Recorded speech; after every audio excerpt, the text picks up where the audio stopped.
45 లక్షలు విలువ చేసే 180 కేజీల గంజాయిని అన్నమయ్య జిల్లా పోలీసులు స్వాధీనం చేసుకున్నారు. ఈ మేరకు జిల్లా ఎస్పీ రాయచోటి ఎస్పీ కార్యాలయంలోని పోలీసు పరేడ్ గ్రౌండ్లో మీడియా సమావేశం ఏర్పాటు చేశారు. ఈ సందర్భంగా ఆయన మాట్లాడారు. నెల్లూరు జిల్లా నుండి అనంతపురం జిల్లా వరకు గంజాయిని రవాణా చేయాలని మహేష్ అనే వ్యక్తి అందజేసిన ఆటోను మదనపల్లి లిమిట్స్లో ఉన్న నాగరాజు, సుగుణ కూరగాయల ఆటోలో తరలిస్తుండగా మదనపల్లి తాలూకా పిఎస్ అధికారులు వారిని అదుపులోకి తీసుకుని గంజాయి ఆటోను స్వాధీనం చేసుకున్నారని ఎస్పీ ధీరజ్ కునుబిల్లి తెలిపారు. నిన్న అన్నమయ్య జిల్లాలో మరొకసారి ఒక గంజాయి ర్యాకెట్ని మనం బస్ట్ చేయడం జరిగింది.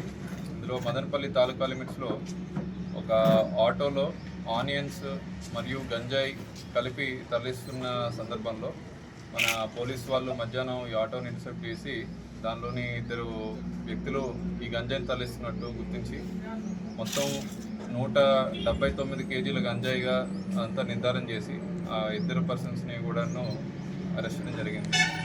దీనిలోని ముఖ్యంగా మనకి మహేష్ అని చెప్పి ఒక ఆయన మనకి నెల్లూరు బార్డర్లో వీళ్ళకి గంజాయిని ఆటోతో ఇచ్చి అది ఇక్కడ సత్యసాయి జిల్లా బార్డర్లోని తనకల్లో లిమిట్స్ దగ్గరలో అతనికి డెలివరీ చేయమని అతనే వచ్చి కలెక్ట్ చేసుకుంటానని చెప్పి వెళ్ళిపోయాడు. ఇన్ ద మీన్ వైల్ వాళ్ళు అన్నమయ్య జిల్లాలో దాన్ని తరలిస్తుండగా మన టీమ్స్ వెళ్ళి దాన్ని ఇంటర్సెప్ట్ చేయడం జరిగింది.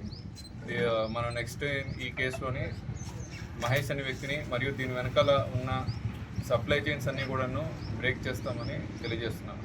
థ్యాంక్ యూ అండి.